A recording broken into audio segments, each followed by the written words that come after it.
Hello student, देखो आज मैं तुम लोगों के साथ डिस्कस करूंगा एक क्लास 12 के पोर्शन में जो कि बहुत इंपॉर्टेंट है in board syllabus as well as for competitive examinations. तो हम लोग आज मैग्नेटिक फील्ड पढ़ेंगे, that is magnetic effect of current. तो इसमें बायोट-सेवर्ट्स लॉ पे डिस्कस करेंगे। तो चूंकि हम लोगों का डिस्कशन है मैग्नेटिक फील्ड, तो बायोट-सेवर्ट्स लॉ से हम लोग बायोट एंड सेवर्ट्स लॉ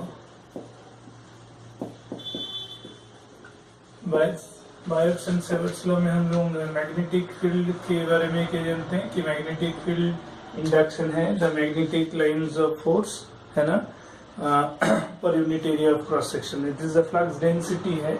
तो उसका मैथमेटिकल कैलकुलेशन क्या है, वो है म्यू नॉट बाई 4 पाई, है ना।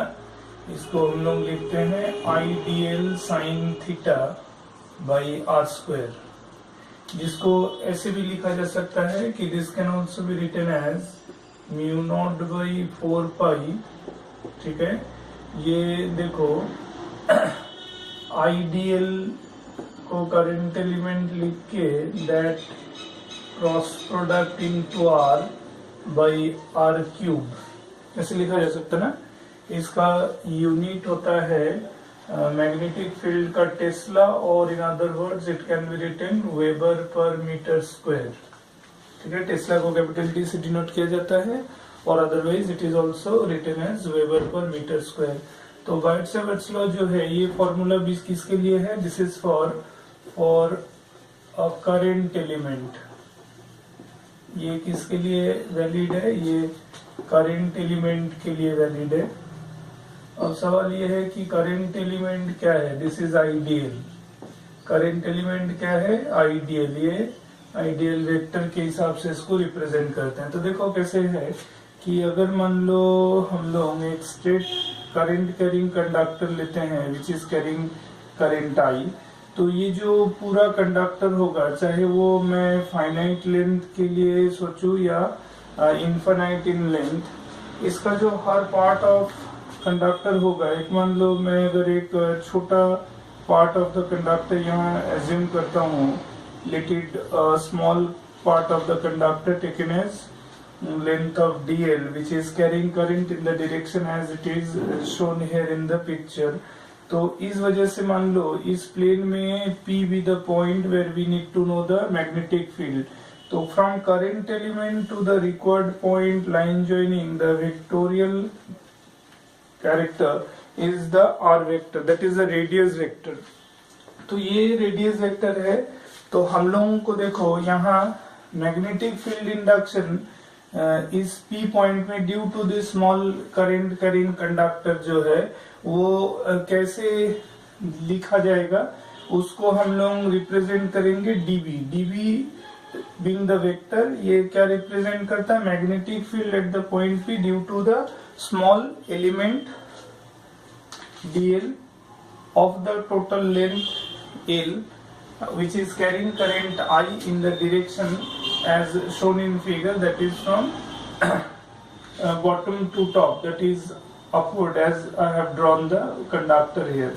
If this is with the angle theta from the direction of current element to the radius vector, order of rotation जो है, देखो करंट एलिमेंट ऊपर की तरफ है, रेडियस वेक्टर है, तो order of rotation current element to radius vector, है ना। ये इसीलिए क्रॉस प्रोडक्ट में देखो current element first, radius vector second है।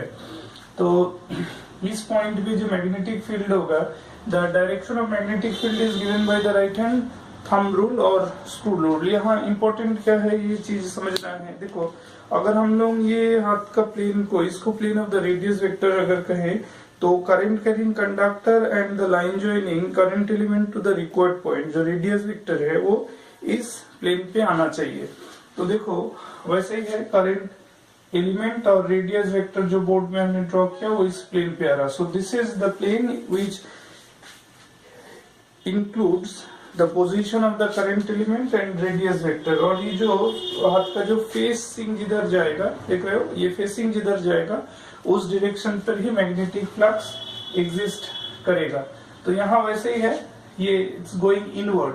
So due to this current element, the magnetic field induction is going inward, which is identified or denoted by the term dB, as because it is directed inward, तो उसको into the plane को हम लोग cross से represent करते हैं। तो ये जो मैग्नेटिक फील्ड P पर होगा, magnetic field at P due to this small element, ये एक्सप्रेस होगा ये formula mu naught by 4 pi I DL sine theta by R square. यानी कि किसी भी पॉइंट पर जो मैग्नेटिक फील्ड होता है, magnetic field induction due to a conductor, due to a small part of a conductor rather, वो किस किस चीज पर डिपेंड करता है? The strength of the current carrying in the conductor, ठीक है ना, the length of the conductor part for which we are calculating the magnetic field, the distance of that required point from the current element as the radius vector, as well as the angle what it includes. You can see in the figure what it includes from the current element to the radius vector in the clockwise order as per the position in the diagram. तो हम अगर अलग अलग position of current element यहाँ लेंगे, देखो सभी अगर आइडेंटिकल ही लेते हैं, डीएल इन लेंथ ही मान लो, है ना, लेकिन आर का वेक्टर का लेंथ और एंगल वेरी करेगा। तो इसका मतलब है कि magnetic field expression at a required point due to various current element in a conductor does depends on two variable theta as well as R. So first of all हमको इस expression को simplify करना है। तो देखो हम लोग क्या लिख सकते हैं, ये जो dB है इसका मॉड्यूलस कैलकुलेशन अगर हम लोग करते हैं, है ना, मैग्नीट्यूड ऑफ दिस, तो फ्रॉम ज्योमेट्री हम लोग यहाँ इसको एक बार फिर से ड्रॉ करके देखेंगे। Let the required point P is at the shortest distance A from the conductor itself. Let this is be the current element dl as I have said. This is the length L, है ना। ये point को for example हम O मान लेते हैं। Current element to required point radius vector r and this is theta. तो इस पॉइंट पर हमारा जो मैग्नेटिक फील्ड का वैल्यू आया था dB directed inward, that dB is equal to mu naught by 4 pi I DL sine theta by R square. तो यहाँ from for various position of the current element हम लोगों को दिख रहा है कि आर वेरी करेगा और थीटा भी वेरी करेगा। तो we have to simplify one of the variables. तो क्या करना है, देखो ज्योमेट्री से हम लोग लिख सकते हैं फ्रॉम ज्योमेट्री,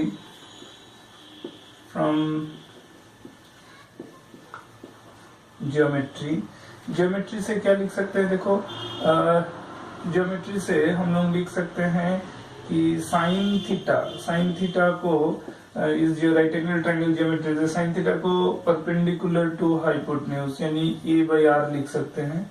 अगर साइन थीटा को ए बाई आर लिख सकते हैं तो इसका मतलब है कि therefore the magnitude of the DB expression that can be simplified, it can be written mu naught by 4 pi I into DL into sine theta, है ना। अब देखो यहाँ से क्योंकि sine theta equal to A by R था, तो यहाँ से मैं ऐसा लिख सकता हूँ ना कि sine theta by A that can be written 1 by R, ठीक है ना। तो 1 बाई आर अगर साइन थीटा बाई ए है तो 1 बाई आर स्क्वायर को मैं लिख सकता हूँ साइन स्क्वायर थीटा बाई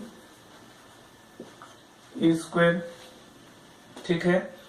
तो यहाँ से इसका मतलब एक वेरिएबल आर सिंप्लीफाई हो गया, हट गया और आ गया देखो mu naught I by 4 pi A square, ये सब कांस्टेंट टर्म है, और इधर रहा sine cube theta into DL. अब देखो वेरिएबल थीटा रहा, लेकिन हम लोग जानते हैं कि किसी भी फंक्शन को हम लोग मैथमेटिकली जब इंटीग्रेशन में जाएंगे तभी कन्वीनियंट होगा जब हम थीटा को अगर वेरिएबल रखते हैं तो उसका एलिमेंट यानी डी थीटा को डेवलप करेगा। तो डीएल यहाँ है तो डीएल को हटा के हमको डी थीटा लाना है, तो यानी एल और थीटा में मैथमेटिकल रिलेशन एस्टेब्लिश करना है। तो यहाँ लिख सकते हैं, देखो फ्रॉम ज्योमेट्री अगेन हम लोग लिख सकते हैं कि tan थीटा, है ना, देखो tan थीटा को हम लोग लिख सकते हैं a बाई एल, ठीक है, यानी कि in other words L can be written a cot theta. तो इसको अगर हम सिंप्लीफाई कर दे, डिफरेंशिएट कर दे, तो dl को लिख सकते हैं a into minus cosec square theta D theta. ठीक है, तो देखो यहाँ चूंकि कन्वेंशन डायरेक्शनल कन्वेंशन है, तो ये जो मैंने शुरू में लिया था इसको अगर मैं माइनस एल कर दूं, या मतलब इसको एल ही रखो, अगर हम लोग मॉड रिलेशंस को यहाँ इस्तेमाल करूं, तो डीएल की जगह ए कोसेक स्क्वायर थीटा का इस्तेमाल कर सकते हैं। तो तब ये चीज हो जाएगा हमारा mu naught I by 4 pi A square, है ना।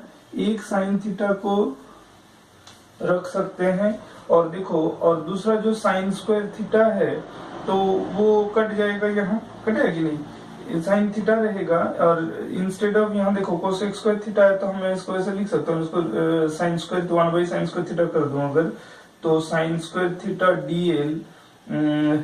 डीएल को, है ना, मैं लिख सकता हूँ ना ए डी थीटा।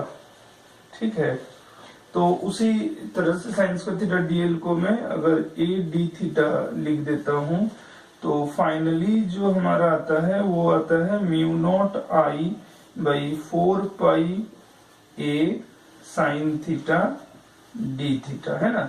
ये हो गया simplified mathematical expression of magnetic field induction as per the Biot Savart's law against a small part of the conductor which is known to be the current element, to define or to evaluate the mathematical expression of magnetic field induction, है ना। समझ गए हो इसको? ठीक है, इसको देख लो बढ़िया से, है ना।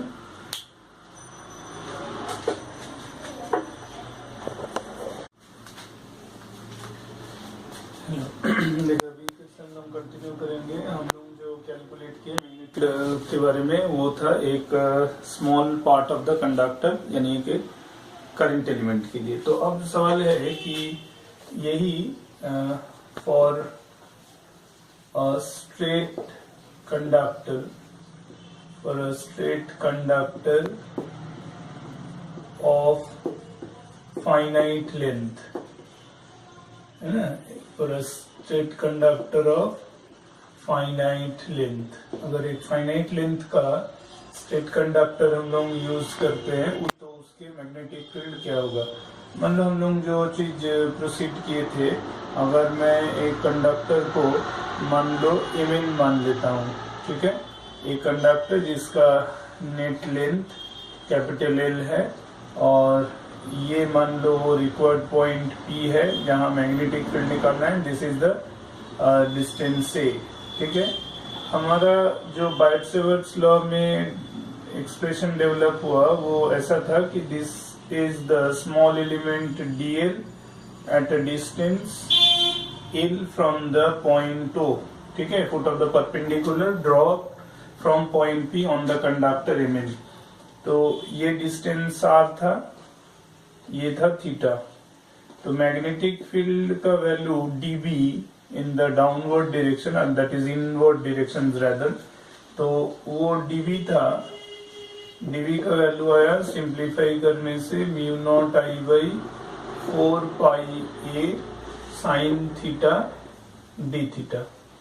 अब चूंकि हमको करंट एलिमेंट के वजह से मैग्नेटिक फील्ड निकला, पूरा कंडक्टर के लिए अगर निकालना है तो सभी कंडक्टर का मैग्नेटिक फील्ड सब, मतलब हर एलिमेंट की वजह से मैग्नेटिक फील्ड पी पॉइंट में निकालना पड़ेगा, जो कि सेम इन डायरेक्शन होगा, है ना। तो थ्रू आउट द कंडक्टर अगर करंट का डायरेक्शन अपवर्ड है ना, from M to N, it is carrying current I, तो magnetic field induction at point P for all possible elements will be same in direction. So therefore net magnetic field can be obtained by integrating this. So therefore to calculate net magnetic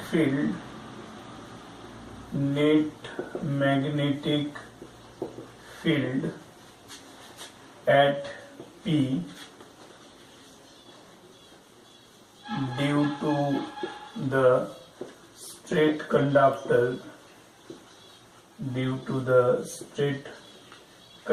of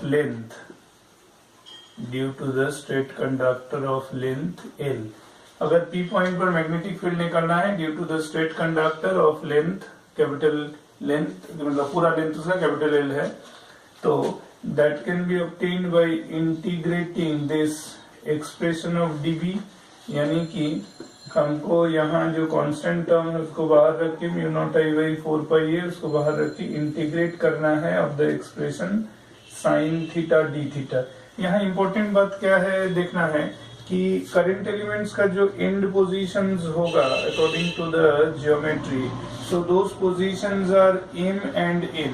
तो चूंकि theta का order हमने बताया था कि current element to radius vector है, तो as per geometry it is clockwise. तो एंड पॉइंट पर देखो थ्रू आउट द हमको अगर क्लॉकवाइज ही लेना है, ठीक है, तो देखो एंगल का चेंजेस कुछ θ1 से θ2 हो रहा है ना। मैं इंटीग्रेशन जो कंटिन्यूअस फंक्शन होता है तो उसमें क्या कर सकते हैं हम लोग, angle of rotation, order of rotation को चेंज नहीं कर सकते from the first element, first vector to second vector. तो हर केस में हमको हर डीवी एक्सप्रेशन में करंट एलिमेंट के साथ रेडियस वेक्टर का according to geometry clockwise angle देखना होगा। तो इसलिए थीटा का लिमिटेशन जो होगा वो बन जाएगा θ1 to θ2 and these are the extreme values of θ1 and θ2। तो हम लोग अगर इसको इंटीग्रेट करें तो हम लोग जानते हैं कि इंटीग्रेशन ऑफ साइन थीटा होता है minus cos theta with the lower limit θ1 upper limit θ2। तो सिंप्लीफाई करेंगे तो ये आ जाएगा mu naught I by 4 pi A. Simplify कर देंगे तो this will become cos θ1 minus cos θ2। समझ रहे हो, क्योंकि ये होगा minus of cos θ2 minus of minus cos θ1, तो ultimately cos θ1 minus cos θ2 in terms of this angle. तो अगर देखो मैं थोड़ा ज्योमेट्री पे अगर जाऊं, अगर ये θ2 है तो इसको मैं ज्योमेट्रिकली θ2 डैश मान लो कह सकता हूं। तो लिख सकते हैं फ्रॉम ज्योमेट्री